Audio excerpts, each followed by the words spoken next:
안녕하세요. 저는 29살 여자입니다. 결혼까지 생각했던 남자친구와 이별하게 되었습니다. 정말 아둥바둥 살면서 모은 돈이에요. 나름 제 나이에 아무 배경 없이 이 정도 돈을 모았다는 게 저한테는 하나 자부심처럼 여기고 있던 사실인데 오히려 제가 모은 돈이 제 발목을 잡았다는 게 너무 마음이 아팠습니다. 지금도 생각해보면 자다가도 눈이 번쩍 뜨일 정도로 우라가 치밀어 올라요. 따지고 보면 저한테는 전화위복의 기회가 될 수 있고 미리 알아서 다행이라고 생각하지만 그때 당한 수모를 생각하면 제 입에서 좋은 이야기는 나오지 않네요. 어려서부터 집안 형편이 좋은 편이 아니었어요. 제가 워낙에 아기 때라서 기억은 하나도 없는데 그때에는 잘 살았다고 하네요. 아버지도 대기업을 다녔다고 하고요. IMF 맞으면서 아버지 회사가 망하고 그나마 모아둔 돈과 퇴직금으로 사업을 시작하려고 했는데 평소에도 의리의리 하시던 아버지가 연대부증을 잘못 써는 바람에 정말 땡전 한 푼 없이 빈털터리 신세가 되었다고 하네요. 제 어린 시절 기억은 정말 방 한 칸짜리에 화장실도 밖에 있는 집에서 온 가족이 부대껴서 살던 기억밖에 없습니다. 그나마도 없는 형편의 집안의 지원은 그 난리통에 태어난 제 남동생이 다 받게 되었어요. 없는 형편의 동생은 학원도 다니면서 공부를 할 수 있었어요. 저는 학교 성적이 나쁜 편은 아니었지만 남자인 동생이 먼저고 저는 대학을 보내줄 수가 없겠다는 이야기를 해오는 바람에 대학 진학을 하지 않고 졸업 후 바로 아르바이트를 시작하며 돈을 벌게 되었습니다.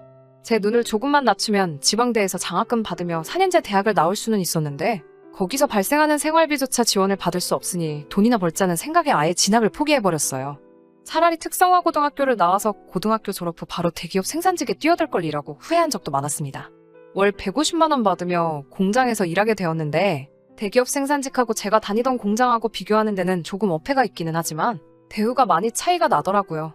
복지도 좋고 휴일도 보장이 되는데 제가 다니던 공장은 그렇지가 않았습니다. 끝까지 대학교 포기 못하고 이 인문계를 선택한 저의 잘못이니 그때도 지금도 해봐야 푸념밖에 되지 않겠죠? 아무튼 그렇게 공장 다니면서 벌던 돈도 제 돈이 아니었어요. 솔직히 제가 돈 하는 걸 보면 젊은 사람이 왜 이렇게 생각이 꼬였냐고 하실 분들도 많으실 거예요. 하지만 어쩔 수 없는 이유가 있었습니다. 공장에서 주간야간 뛰면서 벌던 돈 또한 제 돈이 아니었거든요. 그 당시 제가 번 돈은 제 돈이 아니라 우리 가족의 돈이었어요. 동생 학원비도 엄마 병원비도 생활비까지 전부 다 제가 버는 돈에서 제일 먼저 나가게 되었고 제 앞으로 저금은 꿈도 꿀 수 없었습니다. 제가 번 돈으로 들어놓은 적금이 있었는데 그건 제 돈이 아니라 제 동생이 미래에 들어갈 대학교 등록금을 위해 모으던 돈이었네요. 그걸로 가족들하고도 많이 싸웠지만 동생이라도 잘 풀리게 하자는 말에 설득이 되어서 바보같이 밑빠진 독에다가 물을 붓고 있었습니다. 그 적금이 어느 정도 쌓였을 때쯤 저는 가족들과 끝내 연을 끊게 되었습니다. 아버지가 무슨 기대를 하신 건지는 모르겠지만 그 돈을 들고 도박장으로 가셔서 개털이 돼서 돌아오셨죠. 도박으로 돈을 얼마나 불려서 돌아오실 계획이었는지는 모르지만 아무튼 그 사건이 도화선이 되어서 저는 가족들을 떠나 혼자 독립하게 되었습니다. 어머니가 처음으로 그때 저한테 미안하다고 눈물을 펑펑 쏟으며 사과를 하셨어요. 그때 마음이 약해져서 참아볼까도 했지만 저의 행복도 찾아야 하지 않겠냐는 생각에 뒤도 돌아보지 않고 가족의 품을 떠났습니다. 그 뒤로 정말 악착같이 돈만 모았어요. 학력도 경력도 아무것도 없으니 제가 할 수 있는 일이나 직장은 굉장히 한정적이었어요. 제가 들어갈 수 있는 선에서 안 해본 일이 없는 것 같습니다. 솔직히 일을 하면서 저에게 더러운 유혹을 하는 사람들이 굉장히 많았어요. 숙식을 제공한다 해서 들어간 골프장에서 자기가 어디 사장이다, 대기업의 어떤 높은 사람이다 이런 식으로 자기를 설명하면서 저에게 더러운 제안을 해온 사람들이 한두 명이 아닙니다. 골프장은 월급도 괜찮은 데다가 숙식까지 해결이 되는 좋은 직장이었지만 그 더러운 제안에 제가 넘어가 버릴 것만 같아서 그만두기로 했습니다. 그 이후 아르바이트를 구할 때도 제 번호는 어떻게 알았는지 이상한 데서도 전화가 많이 왔습니다. 그냥 바에 앉아서 손님들 말상대만 해줘도 지금 버는 것에 몇 배를 벌 수 있다고 유혹하는 전화부터 대놓고 직접적으로 제안하는 전화까지 받아야 했습니다. 두 눈 꼭 감고 당장 제 손에 들어올 돈만 생각해서 그 유혹을 덥석 물어버릴 뻔한 적도 많았지만 참았습니다. 항상 돈이 최고고 돈이 인생 최우선의 가치라고 생각하는 저였지만 그렇게까지 돈을 벌고 싶지는 않았고 쉽게 번 돈은 쉽게 번 만큼 제 손에서도 쉽게 떠나갈 거라고 몇 번을 다짐하면서 검은 유혹들을 참아냈어요. 그런 유혹들 다 뿌리치고 몸이 골아가면서까지 생고생을 해가며 악착같이 모은 돈이 1억 5천이 되었습니다. 고등학교 졸업하고부터 일을 하면서 8년 만에 이뤄낸 쾌거였습니다. 남들 꾸미고 다니고 여행 다니고 자기가 먹은 것들까지 전부 다 사진으로 SNS에 올리며 자랑을 할 때 저는 화장품 살 돈 아낀다고 베이비 로션을 바르고 다니고 먹고 싶은 게 있을 때는 다른 사람이 먹는 먹방 같은 걸 틀어놓고 그 앞에서 라면으로 끼니를 때우면서 모은 돈입니다. 누구한테는 큰 돈일 수도 있고 누군가한테는 정말 사소한 액수일 수도 있어요. 저도 무작정 돈을 그 정도 모으면 세상을 다 가질 수 있을 거라 생각했는데 그 돈을 가지고 제가 당장 할 수 있는 게 아무것도 없더라고요. 서울에서 사는 게 의미가 있냐는 생각도 들고 그때 번아웃이 아주 세게 왔습니다. 아침에 일어났는데도 개운하지가 않고 우울감에 일하고 싶은 기분마저 들지가 않았어요. 마침 제가 살던 반 지하방 계약을 갱신할 때가 되어가는 와중이라 고시원 총무 자리를 구하게 되었습니다. 수입은 반이나 줄겠지만 숙식도 어느 정도 해결되고 큰 생각 없이 일을 할 수 있어서 나름 저한테 주는 휴가라고 생각하기로 했어요. 그 고시원에서 결혼을 생각한 남자친구와 만나게 되었습니다. 남자친구는 저와 동갑이었고 연이은 취직 실패해 공무원이 되겠다고 고시원에 들어온 케이스였어요. 고시원 총무일을 하면서 고시원에서 눈 맞은 커플들을 보면 공부하러 와서 무슨 연애질을 하느냐 하는 생각을 했는데 제가 그걸 하게 되었네요. 남자친구가 제 인생의 첫 연애는 아니지만 제 집안 사정이나 데이트 때문에 아르바이트를 포기할 수 없다는 제 태도에 도망간 남자들이 한두 명이 아니었거든요. 그런데 이번 남자친구는 달랐습니다. 이제 와서 생각해보니 고시원 총무를 하면서 제 인생 처음으로 생긴 여유 때문인지 다르게 느꼈던 걸 수도 있겠네요. 아무튼 남자친구는 4년제 대학을 나와서 번듯한 직장 하나 갖지 못하고 여기저기 이력서를 내면서 기웃거리다가 결국 공무원을 하겠다고 고시원으로 들어온 케이스이기는 했어요. 그래도 제 상황도 이해해주고 저한테 참 잘하는 모습에 평생 돈만 쫓으며 살아왔던 제 인생에 조금씩 변화가 생기기 시작했어요. 제 나이도 있고 언제까지 이렇게 제대로 된 직장 하나 갖지 못하고 아르바이트만으로 돈을 벌 수 있을까 하는 생각도 들어서 정착을 하고 싶은 마음이 생겨나기 시작했어요. 그렇게 남자친구와 결혼 이야기가 오고 가게 되었고 그때 처음으로 제가 모아놓은 재산을 남자친구에게 공개를 했어요. 1억 5천이 있다는 말에 남자친구가 눈이 휘둥그레지더군요. 사실 자기 부모님들이 결혼할 상대의 학력을 중요시 여기는 분이라 걱정했는데 저한테 돈이 그만큼 있다니 부모님들이 충분히 이해해 주실 거라고 하는 말에는 살짝 기분이 나빴습니다. 배움이 그 사람을 평가하는 척도가 될 수 없다고 생각했기 때문인데 또 한편으로는 배움을 포기하고 돈을 벌어야 했던 제 상황에 대한 자격지심일 수도 있다는 생각이 들었기 때문에 그때는 아무 말 않고 있었어요. 남자친구의 부모님을 만나기로 한 전날 남자친구가 저에게 종이 한 장을 들고 찾아왔습니다. 남자친구가 종이를 들고 찾아와 저에게 참으로도 어이가 없는 요구를 하더라고요. 종이에 제가 살아온 인생을 처음부터 끝까지 적어달라고 하더군요. 마치 이력서에 쓰는 자기소개서 같이 말이죠.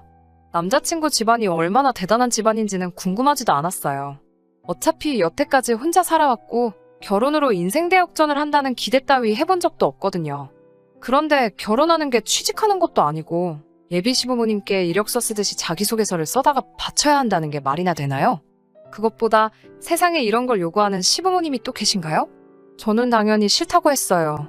싫다기보다도 애초에 너와 내가 서로 사랑해서 하는 결혼에 이런 게 어디에 필요한 거냐고 물어봤어요. 남자친구는 자기 아버지가 말씀하시기를 서로 다른 인생을 살아왔으니 어린 시절, 학창시절은 어땠는지, 사회생활은 어떻게 했는지 제가 살아온 이야기를 간략하게나마 알고 싶었으라고 하는 거니 큰 의미를 두지 말라고 하네요. 분위기상 저도 펜을 붙잡고 책상 앞에 앉았어요.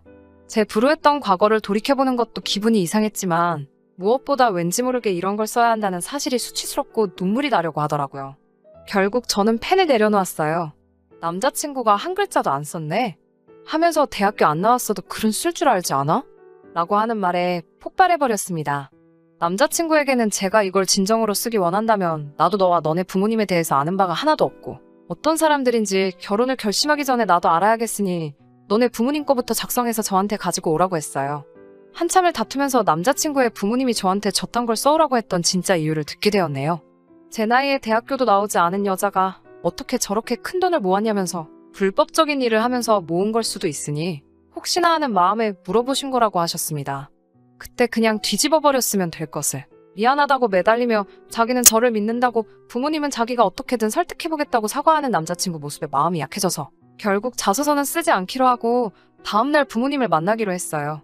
약속 장소에 가니 아버님은 회사 일 때문에 조금 늦으실 거라고 하고 어머님과 남자친구 넷이서 먼저 이야기를 주고받았어요.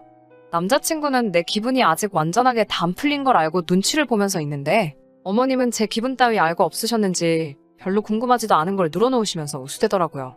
남자친구가 우리 집 아들 중에서는 제일 안 풀린 케이스지만 머리가 좋은 아이니 곧 공무원에 합격을 할 거라고 하더라고요. 그러면서 저에게 듣자 하니 모아둔 돈이 많다던데 일단 그 돈으로 신혼집부터 구하고 휴가를 올리면 좋겠다고 하시네요. 남편의 형이 얼마 전에 결혼을 해서 지금 당장 지원해줄 여력이 되지 않는다고 하시면서요. 시댁의 지원은 차차 받게 될 터이니 돈 아깝다는 생각 하지 말고 일단 제 돈으로 살림부터 차렸으면 좋겠다고 하시네요. 제가 평생에 걸쳐 모아둔 돈, 제 배우자와 공동의 재산이 되는 거 아깝다고 생각해 본 적 없습니다. 그래도 지원을 하나도 해주지 않고 제 돈으로만 해결하려고 하는 모습을 보니 이 집구석과 가족이 되는 게 맞는가 하는 생각이 들기 시작하던 차였어요. 아버지가 도착했다고 해서 고개를 돌렸는데 소름이 돋더군요. 문을 열고 약속 장소에 들어오는 남자친구의 아버지는 제가 예전 골프장에서 숙식해가며 캐디 아르바이트를 하고 있을 때 자기가 대기업에 다니는 누구라고 하면서 저에게 더러운 제안을 처음 해왔던 남자였습니다. 당연히 아버님은 저를 기억하지 못하셨지만 저는 그 얼굴을 잊을 수가 없어요. 그 얼굴을 보니 잠시나마 기대를 하고 남자친구의 부모님을 만나보기로 했던 제 자신이 정말 바보 천치같이 느껴지더군요. 자기는 젊은 여자들한테 더러운 제안을 해가며 만나자고 하는 그런 사람이 제가 모아둔 돈이 많다는 말에 혹시나 그런 식으로 돈을 번 사람이 아닐까 궁금해한다는 이면적인 모습이에요. 자기는 돈으로 젊은 여자를 만나고 싶지만 그런 식으로 돈을 번 사람을 며느리로 들일 수 없다는 심보인가요? 근엄한 척 자리에 앉으며 세상에 자랑할 거라고는 자기가 다니고 있는 회사 이름 하나밖에 없는지 어디에서 부장을 하고 있다고 으스대면서 저에게 악수를 권하는 남자친구의 아버지 얼굴에다가 정신 똑바로 차리고 살라고 시원한 물 한 컵 끼얹어주고 자리에서 일어났습니다. 너네 아버지가 골프장 다니면서 여자들한테 스폰 제의하는 사람인 거는 알고나 있냐고. 당장 내 돈이 어디서 나온 건지 궁금해하기 전에 본인부터 얼마나 깨끗한지 돌이켜보고 반성 좀 하라고 했어요. 당장 내일 굶어 죽더라도 나는 너와 가족이 될 생각이 없으니 앞으로 연락을 하지 말라고 하고 그 자리를 뛰쳐나왔습니다. 고시원도 나왔어요. 아직 새로운 일자리는 구하지 않았지만 최대한 빠르게 구하려고 합니다. 아직 제 인생의 가정을 꾸려 안정적인 삶으로 정착하는 건 꿈만 같은 일인가 봅니다. 남자친구 때문에 잠시간 현실에서 벗어나 행복했던 건 사실입니다. 하지만 아쉽지는 않아요. 본인들이 미친다고 생각하는 사람들과 가족이 되어봤자 제 인생이 드라마처럼 변하거나 하진 않았겠죠. 이런 일들을 저 혼자 감내해야 한다는 사실도 많이 서럽습니다. 제가 연 끊고 뒤돌아선 가족이지만 이럴 때 무조건 저의 편이 되어주는 가족이 있다면 마음의 짐이 덜하진 않을까 하는 생각이 드네요. 끝까지 제 이야기 들어주신 분들 감사합니다. 이렇게 사연으로나마 전부 다 털어놓아버리니 마음 하나만큼은 후련하네요. 저도 하루빨리 이겨내서 다시 일상으로 돌아가야겠네요.